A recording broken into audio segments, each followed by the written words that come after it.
Ibu semuanya. Apa kabar Bapak Ibu? Sehat? Tapi kok nggak semangat ya Bapak Ibu ya?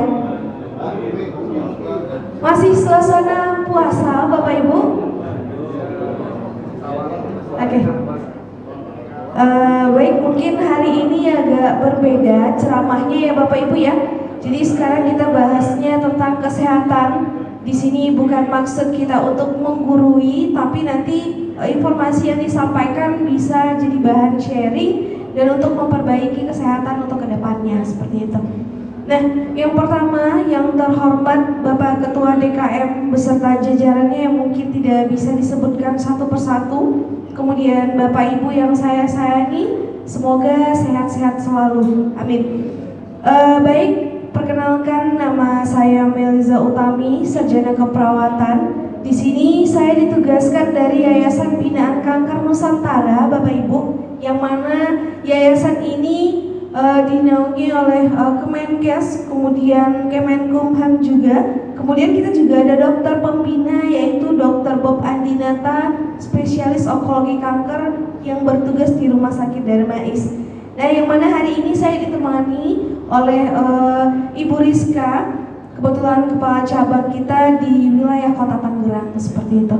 Nah, jadi Bapak Ibu, di sini ada beberapa poin yang penting sangat kita bahas. Kenapa poin ini kita bahas? Karena perlunya kesadaran kita untuk meningkatkan bagaimana sih agar kita terhindar dari yang namanya kanker dan tumor. Terutama nanti kita bahas tentang pencegahan kanker dan tumor seperti itu. Nah, untuk yang pertama Bapak Ibu ada beberapa poin yang kita bahas. Jadi yang pertama, nanti saya akan memaparkan kepada Bapak Ibu apa sih sebenarnya pengertian kanker. Nah, yang kedua, nanti kita akan kenali Bapak Ibu. Ada 3 kanker yang kita bahas. 3 kanker ini angka kejadiannya sekarang semakin meningkat di masyarakat. Jadi ada kanker prostat, kemudian kanker rahim, kemudian kanker payudara. Nah, 3 kanker ini yang paling tinggi sekarang angka kejadiannya di masyarakat. Nah, yang terakhir Bapak Ibu, di sini juga kami akan menyampaikan bagaimana cara sehat dan hemat untuk menghindari kanker tersebut seperti itu. Nah, Bapak Ibu, saya mau tanya, Bapak Ibu apakah sudah ada yang tahu apa itu kanker sebelumnya? Kantong kering. Taunya mungkin kantong kering ya Bapak Ibu ya. Bisa dibenarkan, kanker adalah kantong kering, penyakit yang mengerikan seperti itu. Kantong kering juga mengerikan nggak Bapak Ibu kira-kira? Mengerikan ya Bapak Ibu ya, sangat mengerikan karena dia mempengaruhi segalanya seperti itu. Nah, sekilas kantong kering ini bisa kita benarkan karena mengingat biaya pengobatan kanker ini sangatlah mahal ya Bapak Ibu ya, dari puluhan juta, ratusan juta, bahkan sampai menjual aset-aset yang ada yang menyebabkan penderitanya juga ikut kantong kering seperti itu. Sekilas bisa dibenarkan. Namun kalau menurut medis, kanker ini merupakan perubahan sel yang normal menjadi tidak normal. Jadi sel kanker ini Bapak Ibu sudah ada di tubuh kita masing-masing 30%. Karena dia termasuk dari bagian tubuh. Nah, jadi kanker dan tumor ini Bapak Ibu awalnya berasal dari tumor. Tumor itu ada 2, ada yang jinak dan ada yang ganas. Nah, untuk yang jinak ini Bapak Ibu pertumbuhannya sangatlah lambat. Nah, yang jinak ini contohnya benjolan ya Bapak Ibu ya, nanti saya akan paparkan gambarnya. Nah, jadi tumor jinak pertumbuhannya sangat lambat. Apabila kita biarkan, kalau misalnya sudah ada benjolan tadi, nanti bisa berubah sifat menjadi tumor ganas. Tumor ganas inilah yang disebut dengan kanker seperti itu. Jadi kanker ini Bapak Ibu, kalau sudah aktif di tubuh kita, nanti dia bisa berpindah-pindah ke bagian tubuh yang lainnya melalui pembuluh darah kita penyebarannya seperti itu. Jadi tumor itu bentukannya seperti ini Bapak Ibu. Jadi dia adalah daging tumbuh atau benjolan yang muncul di tubuh kita. Biasanya juga bisa tumbuh di bagian terlunak seperti di bagian mata. Kemudian ini adalah lipoma. Jadi lipoma ini merupakan daging yang tumbuh. Bapak Ibu mungkin ada yang dari Jawa Timur, biasanya dikenal dengan uci-uci Bapak Ibu, atau daging atau lemak ya Bapak Ibu ya. Nah, ini beresiko nanti bisa menjadi tumor jinak kalau misalnya kita biarkan seperti itu. Nah, kalau dilihat dari luar Bapak Ibu, lipoma ini sangat kecil. Tapi kalau misalnya sudah kita lakukan pengangkatan atau pembedahan, lipoma ini akan dibandingkan dengan koin Bapak Ibu. Jadi dia kelihatan kecil dari luar, tapi di dalam dia penyebarannya ukurannya sudah membesar seperti ini. Seperti ini yang sudah dilakukan pengangkatan lipoma pada tubuh manusia seperti itu. Nah, berikut Bapak Ibu ada beberapa faktor pemicu yang kami bahas juga biasanya. Jadi faktor pemicu ini Bapak Ibu adalah penyebab kanker itu bisa aktif di tubuh kita. Nah, sebelum kita bahas, Bapak Ibu kira-kira ada yang tahu faktor penyebabnya atau pemicunya apa saja? Asap rokok ya Pak ya, stres juga mempengaruhi, sangat mempengaruhi. Nah, namun dari beberapa yang kita sampaikan tadi ya Bapak Ibu ya, ada yang paling utama sekali penyebabnya yang tidak kita sadari di masyarakat, yaitu dari faktor genetik atau keturunan. Nah, jadi kalau misalnya sudah ada silsilah dari keluarga kita terdahulu, baik dari ayah, ibu, kakek, nenek yang sudah pernah terkena kanker, maka generasi kita berikutnya ini akan diturunkan Bapak Ibu. Dan menurut riset kesehatan dunianya, ini 7 keturunan pun tidak akan habis mata rantainya kalau tidak kita yang memutus seperti itu. Nah, ini faktor genetik atau keturunan. Ada lagi yang kedua Bapak Ibu, faktor kimia. Nah, ini juga tidak disadari oleh masyarakat, namun juga memicu seperti itu. Jadi kimia ini disampaikan oleh polusi udara. Polusi ini ada asap kendaraan, asap pabrik. Kira-kira yang paling dekat asap apa Bapak Ibu? Bapak-bapaknya ada yang merokok? Kalau sekarang enggak ya Pak ya, aman. Nah, perlu kita ketahui Bapak Ibu semuanya bahwa perokok pasif itu lebih berbahaya dampaknya daripada perokok aktif. Tapi bukan berarti yang aktif ini aman ya Pak ya, seperti itu. Jadi pasif ini berbahaya karena persentase untuk menghirup asap nikotinnya itu lebih tinggi daripada perokok aktif. Nah, jadi kalau misalnya nih bapak-bapaknya ada yang merokok ya, itu dianjurkan untuk di luar ruangan. Jangan berdekatan dengan anak dan istri karena dampaknya bagi keluarga kita sekitar seperti itu. Nah, lanjut Bapak Ibu, ada faktor fisika.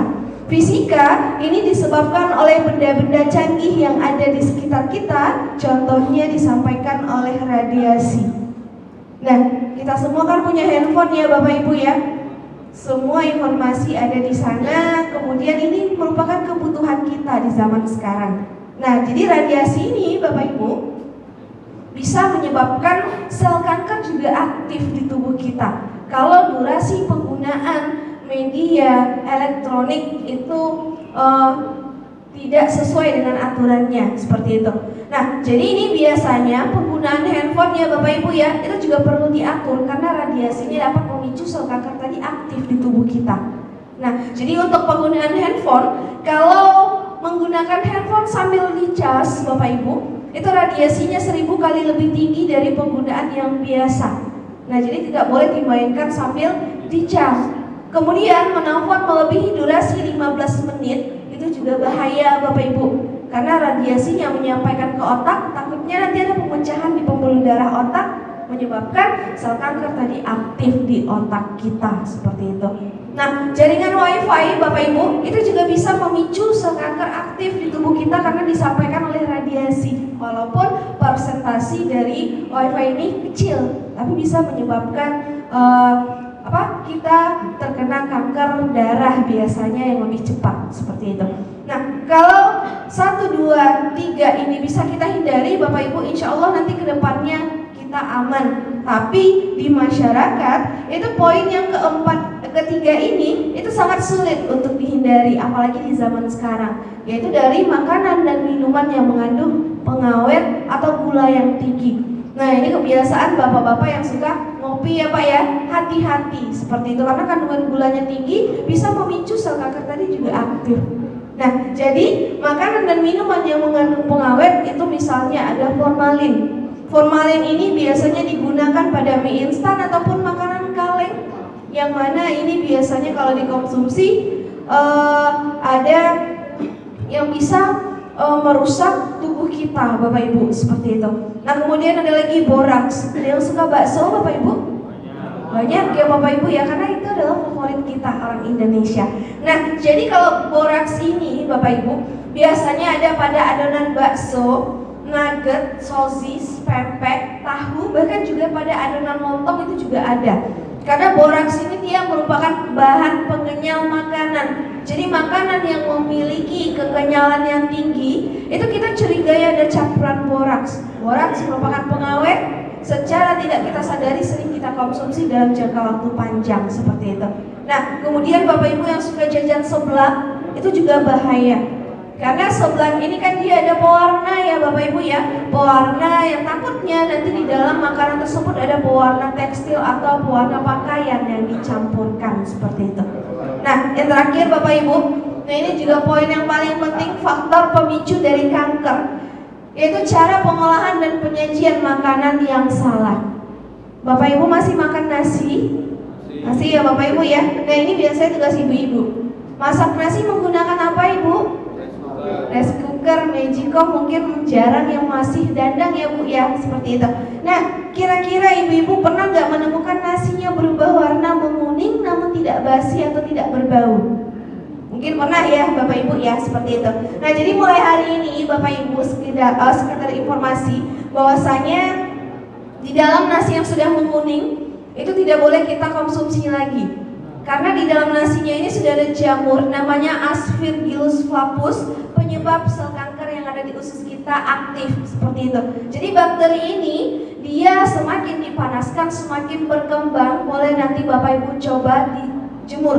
Jadi kalau dijemur itu kan kuningnya makin banyak ya Bapak Ibu ya. Nah itu karena jamur ini dia senang tumbuh di suhu panas. Kadang kita di rumah sayang nasinya dibuang ya Bu ya, diolah lagi jadi nasi goreng atau dijadikan kerupuk ataupun dijadikan kerak seperti itu. Nah jadi walaupun diolah menjadi makanan selanjutnya, jamur tersebut tidak akan mati melainkan berkembang biak seperti itu karena dia senang tumbuh di suhu panas. Nah tipsnya Bapak Ibu, nanti saat memasak nasi sesuai takaran. Jadi satu kali masak nasinya langsung habis, atau kalau misalnya nasinya udah matang Bapak Ibu, colokannya dicabut.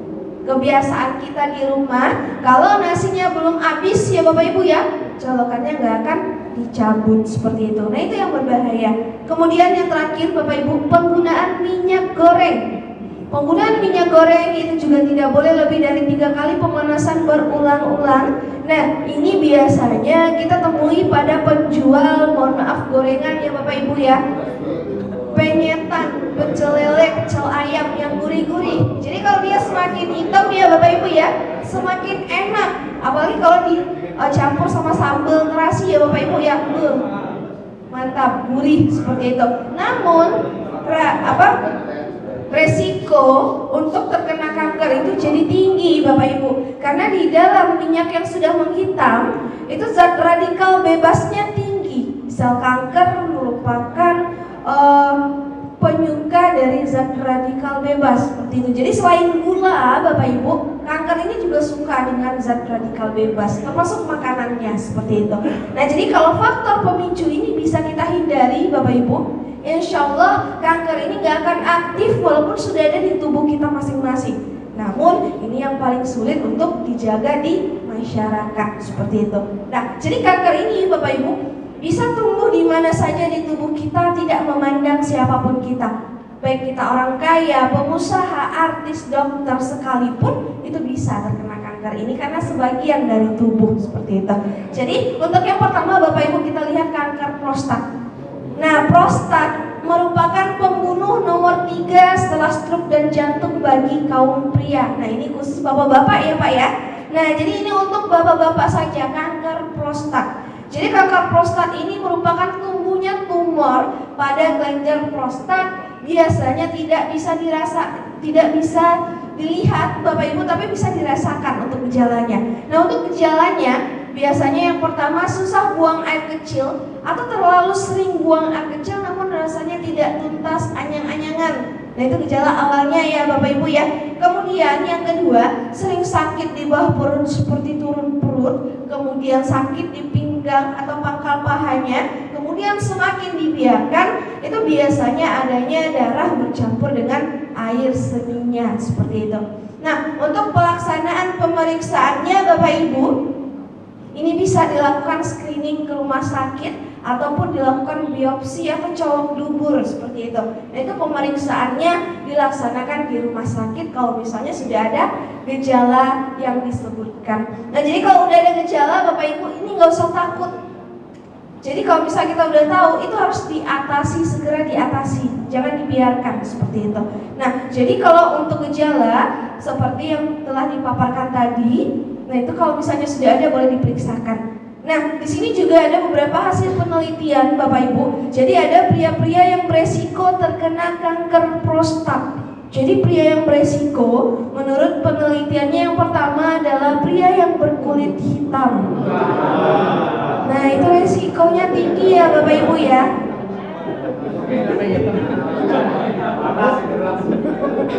Langsung dikatain rasis ini biasanya. Nah, jadi Bapak Ibu mohon maaf, pria yang berkulit hitam yang dimaksudkan dari hasil penelitiannya Bapak Ibu ya, itu bukan kita Indonesia tapi merupakan ras negroid atau Afrika. Nah, kalau kita kan masih sawo mateng ya Pak, yang nggak ada yang hitam, jadi masih hitam-hitam manis, jadi masih dikategorikan aman seperti itu. Nah, kita perhatikan yang kedua Bapak Ibu, siapa tahu juga ada ya Bapak Ibu ya yang beresiko. Jadi yang kedua, adanya pria yang pekerjaannya banyak duduk. Nah, ini juga resikonya tinggi Bapak Ibu. Nah, ini biasanya basicnya adalah pekerja kantoran, kemudian mohon maaf supir, kemudian tukang jahit. Nah, itu kan aktivitasnya banyak duduk ya Bapak Ibu ya, resikonya tinggi karena adanya tekanan seperti itu. Nah, kemudian ada lagi pria yang suka konsumsi minuman beralkohol dan perokok aktif.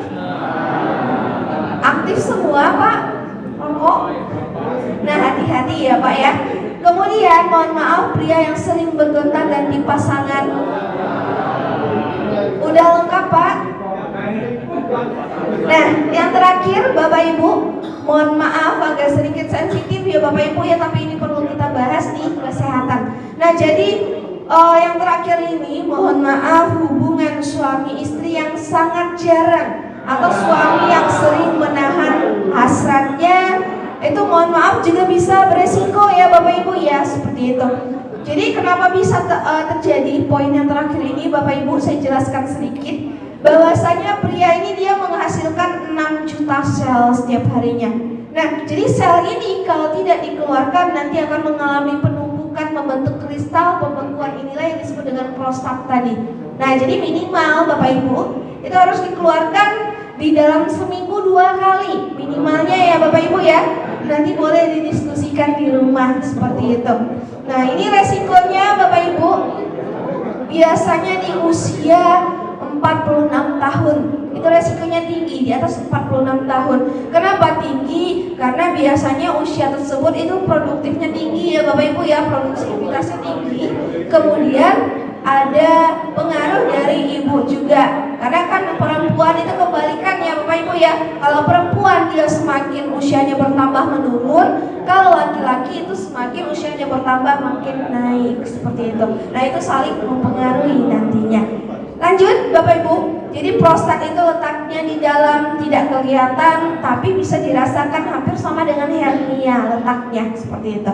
Nah, jadi mohon maaf Bapak Ibu, di sini kami sampaikan juga atau paparkan juga bahwasanya banyak studi kasus di lapangan yang kami temui penderita kanker prostat ini. Contohnya seperti ini ya Bapak Ibu ya. Mohon maaf sedikit kami tampilkan agar kita dapat mencegah seperti itu. Nah, itu yang paling penting sekali, cegah.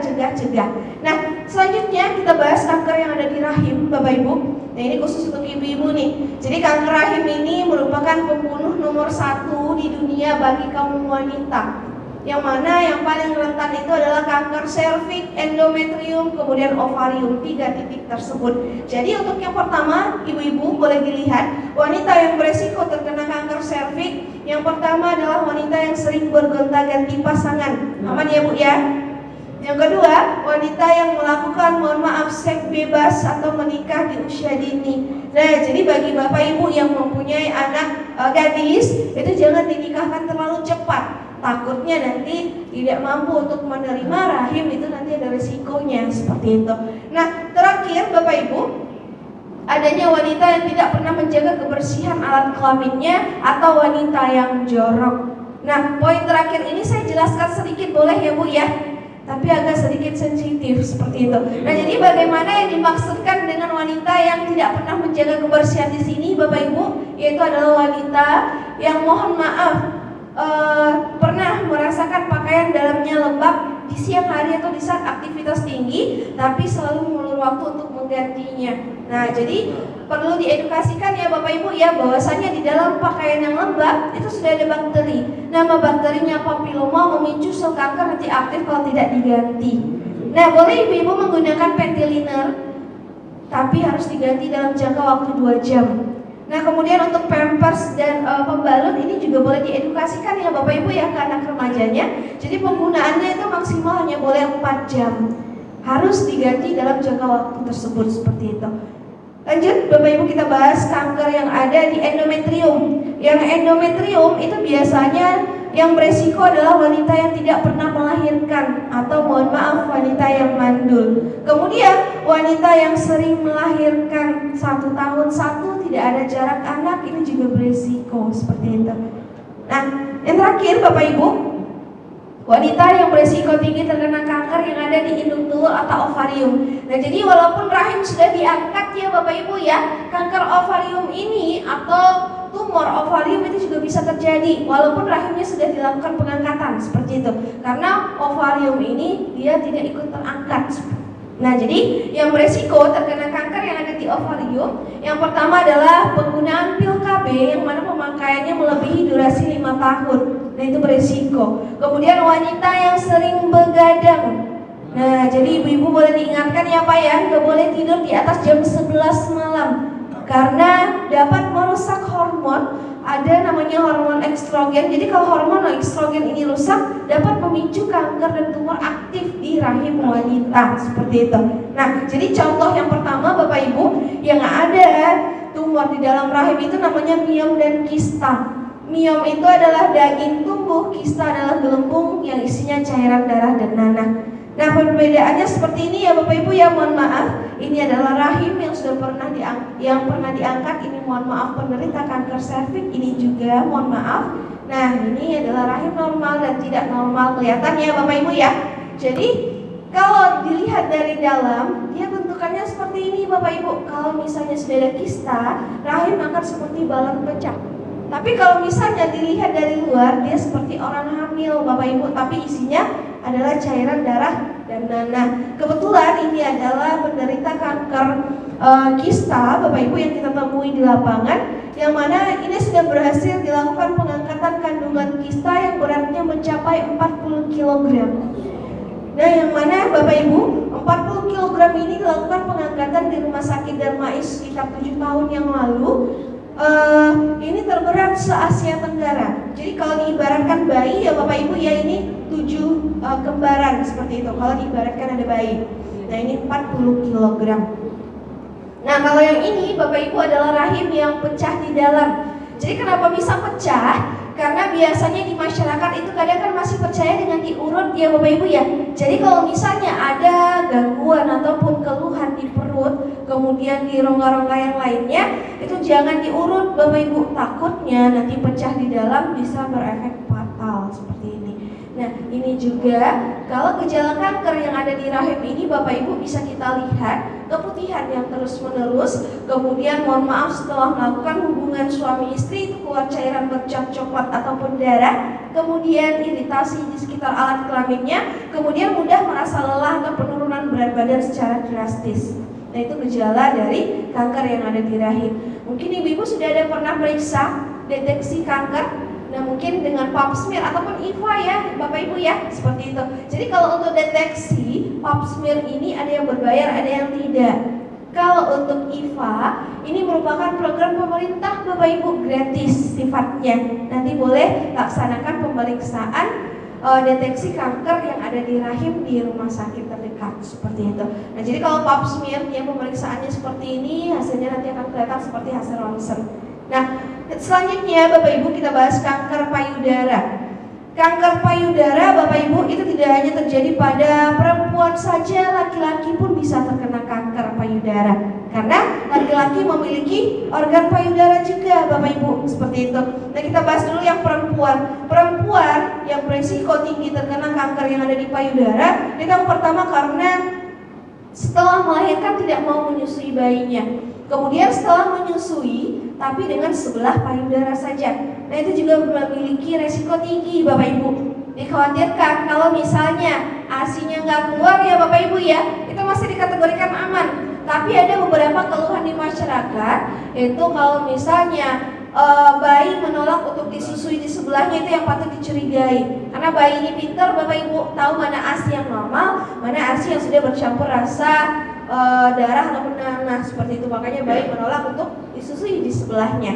Yang terakhir, adanya obesitas atau kegemukan, ini juga berisiko terkena kanker yang ada di payudara. Jadi kalau untuk gejala Bapak Ibu sama, laki-laki perempuan sama. Jadi adanya benjolan di bagian payudaranya, kemudian adanya bintik-bintik dan kutil-kutil di kulit luar payudaranya, kemudian adanya rasa gatal pada payudaranya Bapak Ibu. Jadi biasanya rasa gatalnya ini dirasakan setiap hari dalam jangka waktu yang panjang, semakin digaruk rasanya semakin gatal. Nah, itu gejala dari kanker payudara ya Bapak Ibu ya.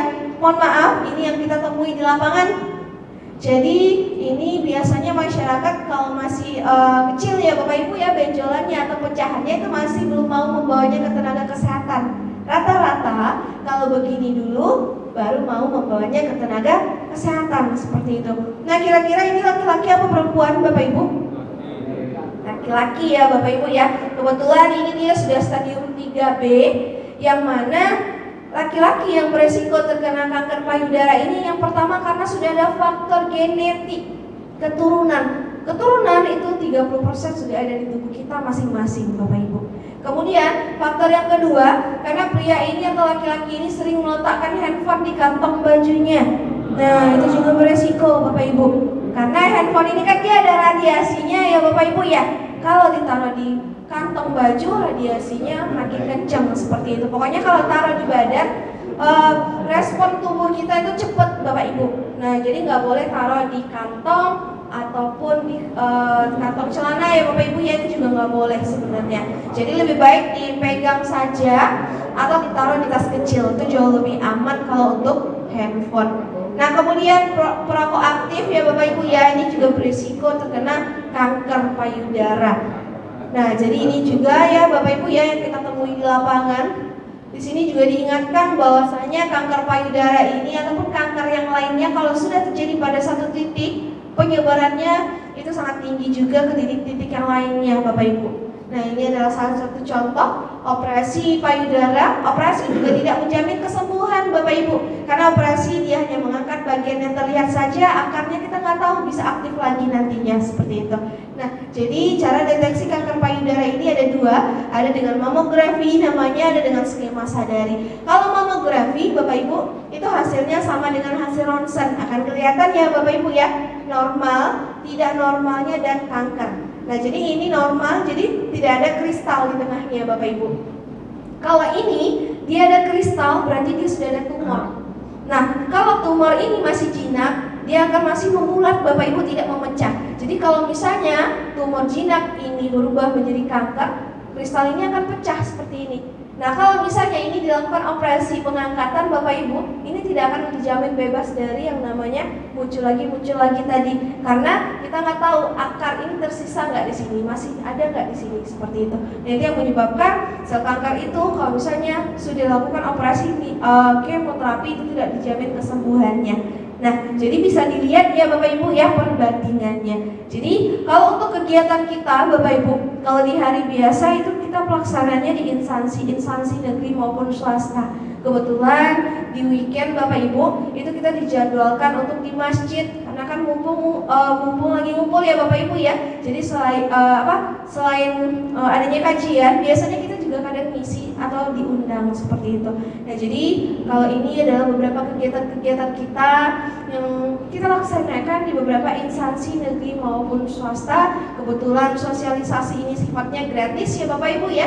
Nanti kalau misalnya ada acara ataupun ada lingkungan yang sedang ngumpul, itu kita boleh diundang. Nah, jadi ini beberapa kegiatan kita juga ada bakti sosial. Jadi bakti sosial ini Bapak Ibu memberikan dana bantuan ke penderita kanker yang kurang mampu.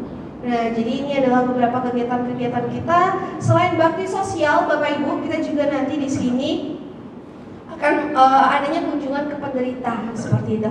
Nah, kira-kira Bapak Ibu dari beberapa penjelasan tadi setuju nggak mencegah lebih baik daripada mengobati? Setuju ya Bapak Ibu ya, mencegah lebih baik daripada mengobati. Kalau mengobati ini Bapak Ibu itu sangat sulit dan kecil persentasinya seperti itu. Nah, jadi di sini memang dianjurkan untuk mencegah dan mencegah. Nah, untuk mencegah ini Bapak Ibu lakukan preventif dari luar. Nah, jadi nanti Bapak Ibu boleh pilih ada dua caranya, ada yang dari luar dan ada yang dari dalam. Nah, untuk yang dari luar ini ada 5 poin Bapak Ibu.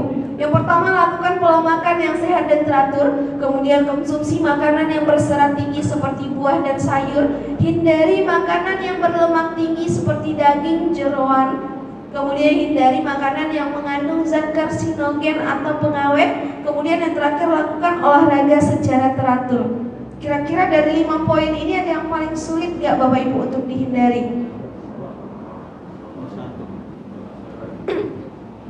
Yang paling sulit gak Bapak Ibu? Nomor 1 Pak, sehat dan teratur. Nomor 4. Nah, kalau survei kami Bapak Ibu semuanya di lapangan itu yang paling sulit adalah poin yang nomor 4. Kenapa demikian Bapak Ibu? Karena walaupun Bapak Ibu sudah masak di rumah sendiri, sudah mengolahnya sendiri, itu belum dijamin bebas dari namanya pengawet. Nah, jadi pengawet ini apa saja Bapak Ibu? Pengawet ini adalah bahan makanan yang kita bawa dari luaran. Nah, itu belum dijamin bebas dari yang namanya pengawet tadi. Misalnya ayam potong, ikan laut, ikan asin ya Bapak Ibu ya. Kita nggak tahu sudah dikasih formalin atau sudah disuntik. Nah, buah dan sayur sama halnya juga Bapak Ibu. Kadang kita nggak tahu sudah dikasih pestisida atau belum. Kadang kan buah dan sayur ini masih kecil udah dikasih suntik ya Bapak Ibu ya. Agar apa? Agar dia manis atau dikasih pupuk seperti itu.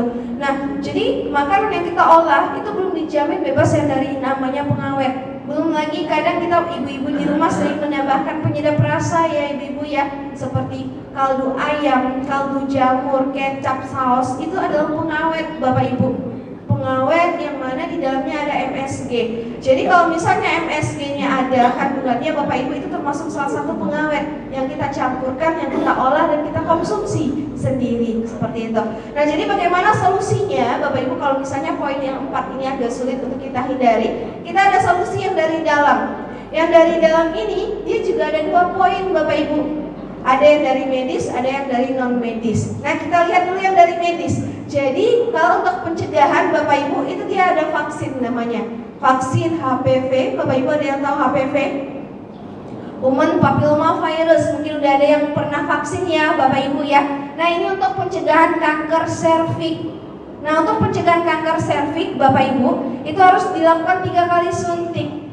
Bulan pertama suntik, kedua suntik, ketiga suntik lagi. Biaya 1 kali suntiknya kalau di rumah sakit Darmais Bapak Ibu itu 2.500.000 1 kali suntik. Nah, dia harus dilakukan 3 kali. 3 kali kira-kira berapa Bapak Ibu? Lumayan ya Bapak Ibu ya. Mahal apa murah Bapak Ibu? Tergantung kita masing-masing. Kalau mahal, terbukti bahwa sehat itu mahal ya Bapak Ibu ya.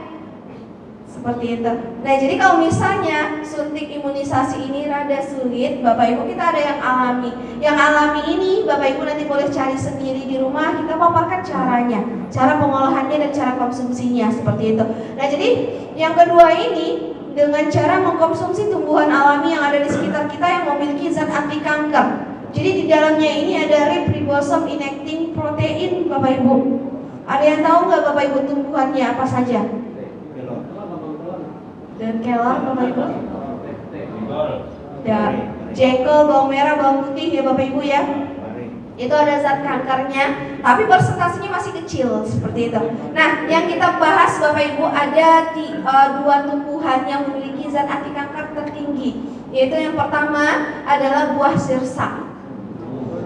Buah sirsak itu mengandung 35% zat anti kanker Nah, yang mana cara pengolahannya Bapak Ibu nanti boleh diingat ya Bapak Ibu ya.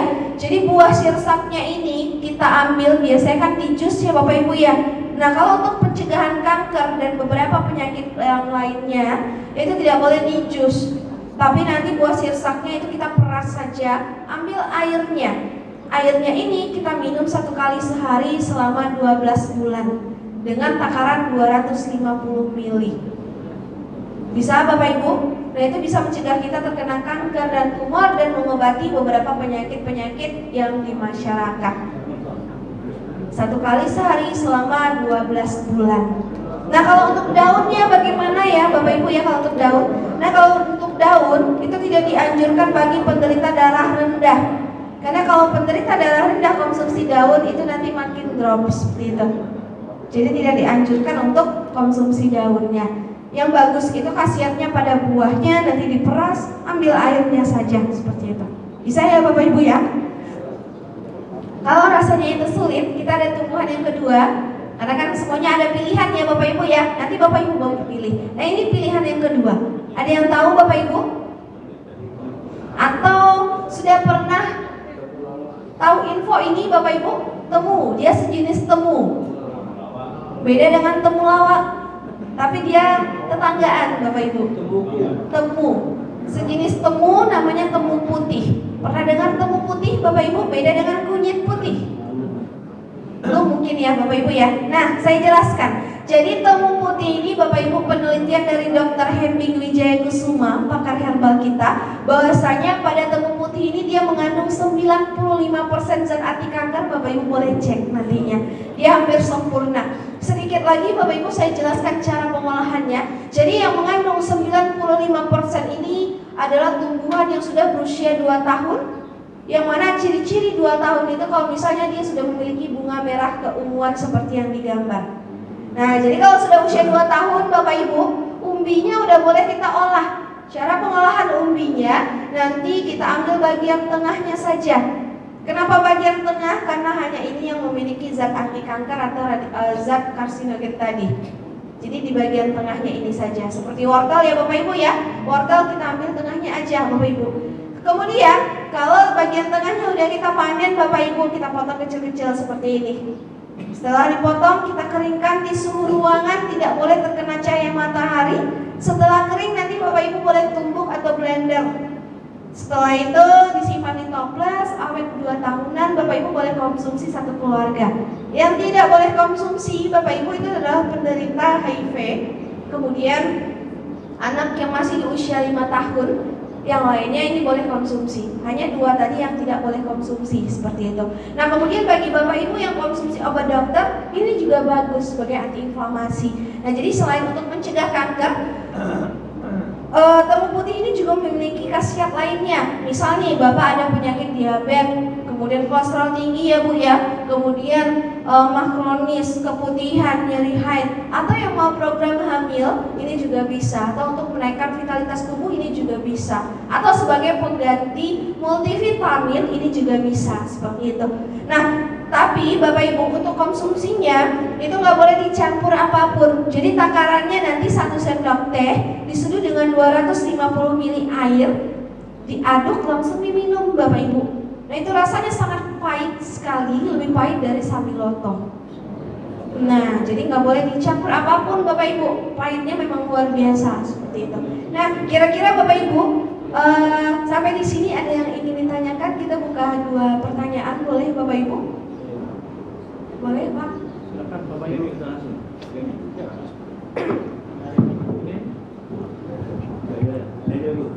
Assalamualaikum warahmatullahi wabarakatuh. Mohon tampilkan yang prostat tadi Bu. Oh, prostat. Keduanya pesantren Bu. Ya Pak. Ini buat Bapak ya, Ibu ya. Mbak aja deh Pak. Ya, tampilkan tadi yang tadi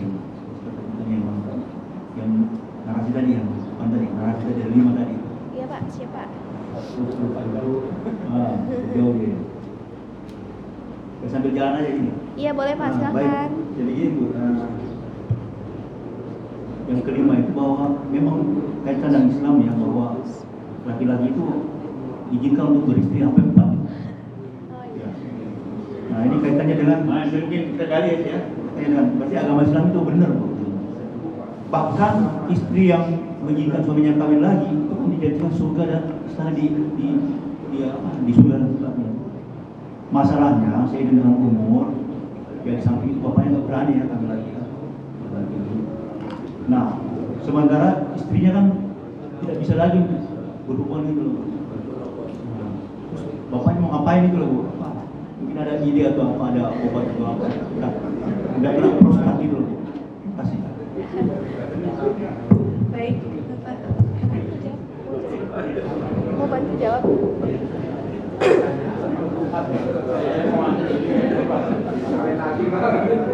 Saya jawab ya Pak ya. Jadi pertanyaannya gini Bu, nanti boleh dimarahin Bapak.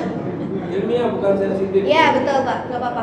Nah, jadi Pak kalau untuk poin terakhir ini memang kaitannya memang selalu ada dengan yang agama ya Pak ya. Karena semua ilmu-ilmu dari kesehatan itu memang selalu ada kaitannya dengan hal tersebut. Nah, yang mana kalau misalnya untuk solusinya ya Pak ya, kalau dari kesehatan itu solusinya nanti boleh dengan lifestyle-nya itu diperbaiki. Nah, lifestyle-nya bagaimana? Jadi nanti kalau untuk hal tersebut kan itu nanti boleh dihindari dengan cara misal Bapak olahraganya lebih teratur. Nah, itu bisa untuk pengalihan. Nah, jadi bisa dialihkan ke sana. Jadi dengan olahraga yang teratur, kemudian dengan cara konsumsi air putih yang banyak. Nah, itu adalah solusinya Pak. Tapi kalau misalnya solusi tersebut belum bisa teralihkan, kadang kan nggak bisa dialihkan juga ya Pak ya, seperti itu karena pria itu dia semakin usianya bertambah itu produktivitasnya semakin meningkat tadi. Nah, jadi untuk solusinya paling nanti ibu boleh dibantu lagi seperti itu. Nah, tapi kalau misalnya tetap gak bisa ya Pak ya, boleh untuk menikah lagi tapi dengan izin dari ibunya juga seperti itu. Ya, solusinya seperti itu ya Pak ya. Nah, dengan izin ke ibu, karena kan kalau misalnya banyak nanti juga susah ya Pak ya gitu. Jadi kalau untuk solusinya itu paling peralihan. Kalau dari kesehatannya gitu. Tapi kalau misalnya untuk obat, untuk pencegahan kalau dari kanker prostat ini Pak, itu sebenarnya banyak. Bisa dengan olahraga tadi, itu bisa mencegah prostat. Bisa juga dengan tumbuhan alami tadi, itu juga bisa mencegah seperti itu. Bisa juga mengobati. Itu sih kalau yang dari kesehatan.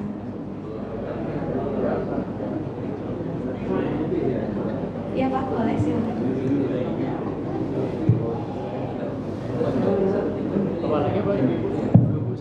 Baik, Assalamualaikum warahmatullahi wabarakatuh. Izin dengan Mbak apa Ibu apa itu? Melisa Pak. Mbak Melisa.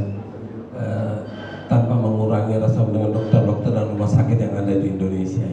Saya baru kemarin itu menemani abang ipar saya untuk medical check up ya, dan cek terakhir lah. Tapi ternyata nggak terakhir juga. Kanker prostat. Nah, di Indonesia ini mudah-mudahan nanti ada perbaikan. Nah, diagnosa awalnya itu tadi gejalanya hampir sama ya. Ini gejala yang dialami bersama. Diagnosanya itu mah akut. Nah, padahal itu udah cek darah juga. Itu rumah sakit swasta yang bagus juga. Tapi tinggal sembuh, bahkan obat-obatnya itu udah banyak dimakan. Nah, begitu di second opinion ada yang menyarankan, kebetulan nih di Malaysia, di luar negeri. Nah, saya mendampingi yang berobatnya itu, diagnosanya ternyata bukan akut. Ternyata kanker prostat stadium 4. Nah, itu sudah panik, bingung dan harus menyiapkan dana yang cukup besar.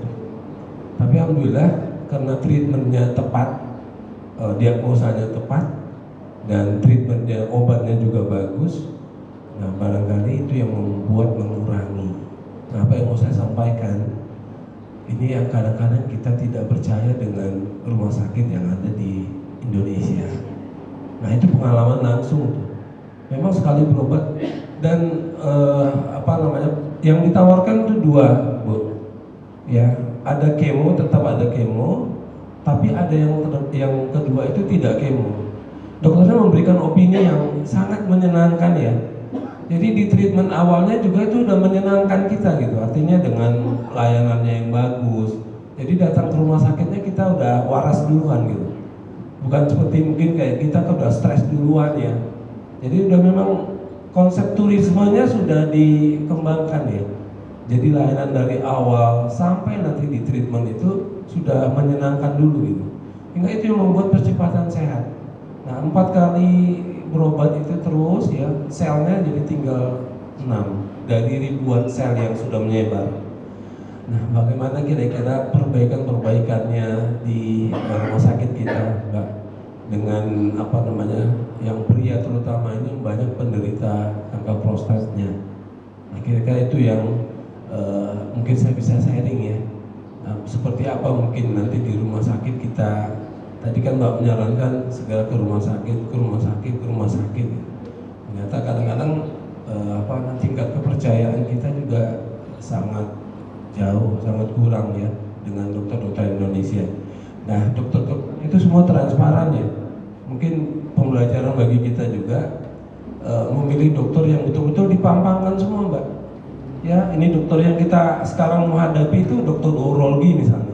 Itu dia spesialis dari perguruan tingginya, ijazahnya mungkin insya Allah benar ya. Jadi dari semua di S1, S2, S3-nya semua jelas ya. Itu dipampangkan semua gitu. Sehingga kita berobat itu mungkin kita berobat betul-betul dengan dokter yang spesialis yang benar-benar di bidangnya gitu. Jadi nggak ada keraguan yang seperti yang kita hadapi lah di Indonesia ya. Nah, mungkin itu Mbak yang kira-kira bagaimana supaya kita itu meyakinkan bahwa berobat di Indonesia, terutama yang saya bicara kanker prostat tadi yang paling banyak diderita oleh laki-laki. Mudah-mudahan laki-laki di masjid kita sehat semua ya. Amin. Mungkin itu aja Mbak. Makasih. Assalamualaikum warahmatullahi wabarakatuh. Ibu-ibu satu. Ibu-ibu.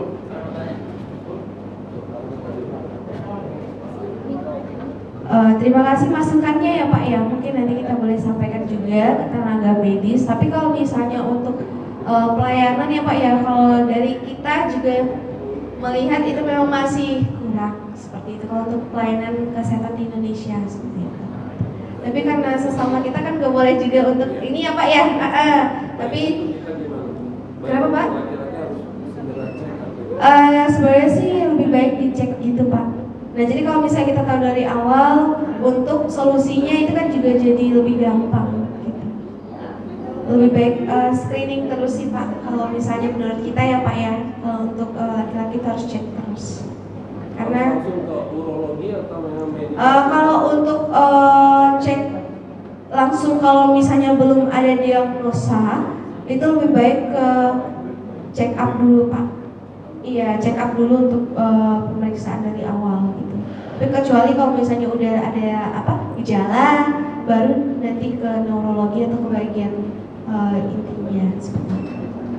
Saya tadi kan yang kayak hernia, jangan-jangan tadi kan mungkin kita laki-laki Hampir merasakan ya Pak ya mungkin ya untuk hernia. Sejauh ini kalau untuk tanaman ya Pak ya, yang temu putih itu di lapangan banyak yang mempengaruhi Pak. Kalau temu putih ini itu banyak kok Pak di pasaran, di online pun itu ada, tapi tidak disarankan ya Pak ya untuk beli langsung atau beli yang udah jadi seperti itu. Iya, karena kebanyakan kemarin itu ada yang kita temui Pak, yang udah jadi itu isinya bukan temu putih aja, ada campuran dengan semen putih.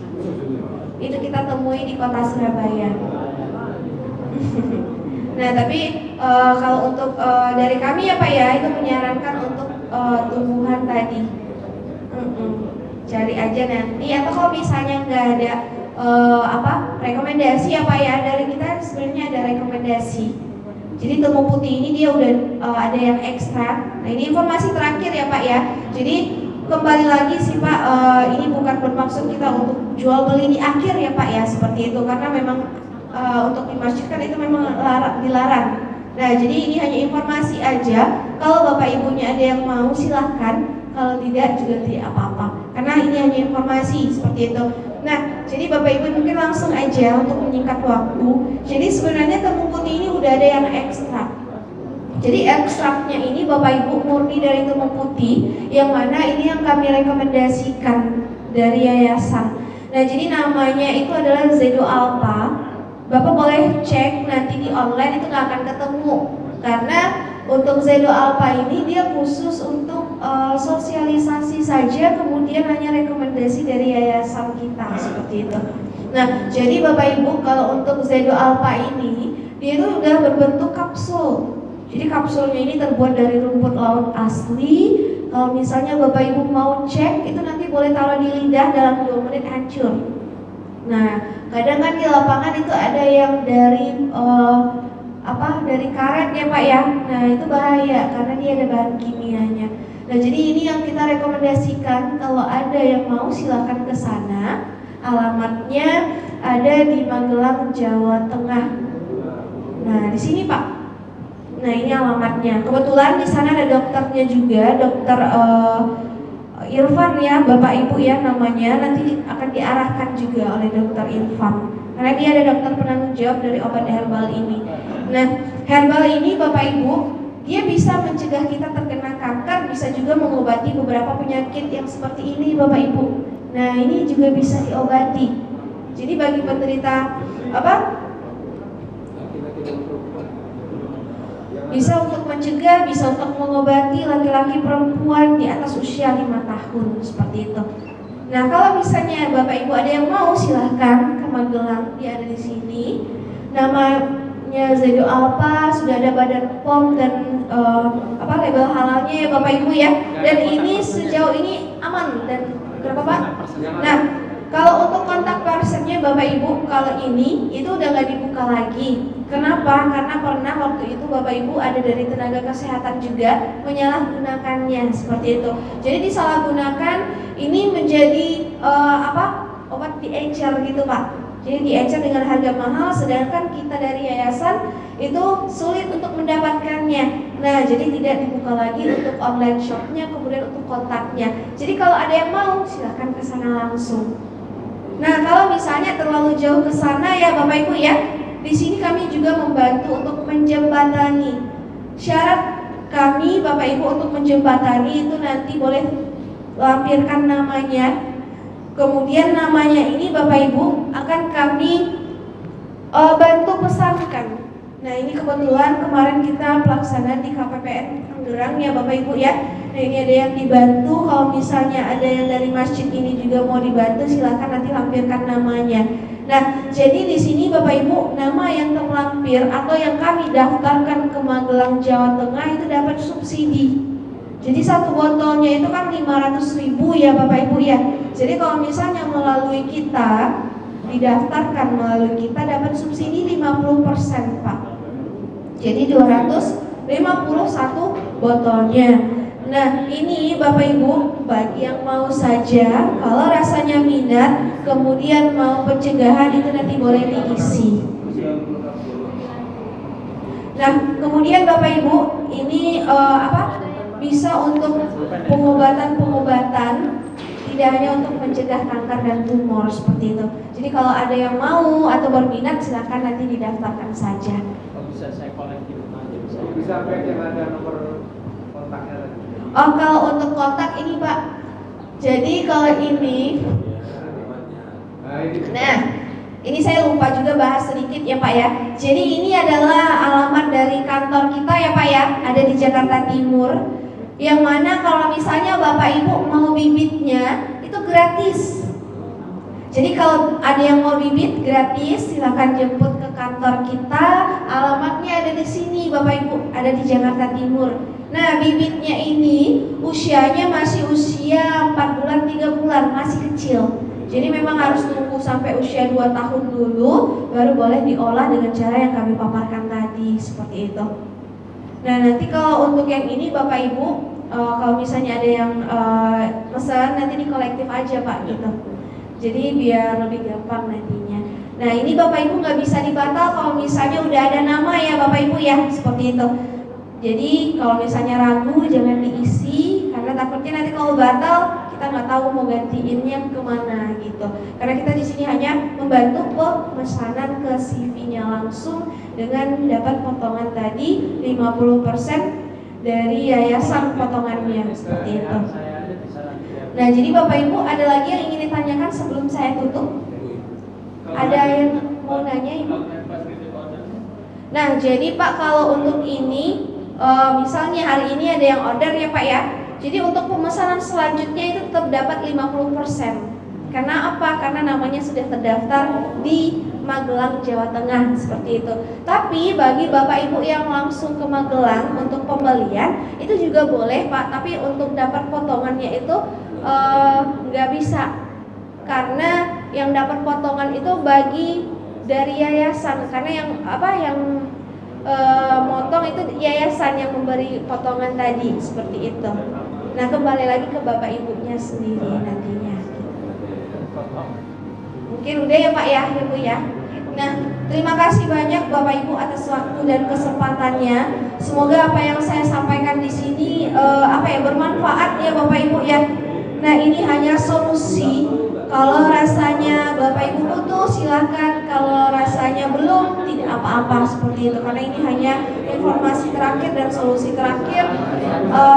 Terima kasih ya Bapak Ibu ya. Saya tutup. Semoga apa yang saya informasikan ini bermanfaat untuk kita semua.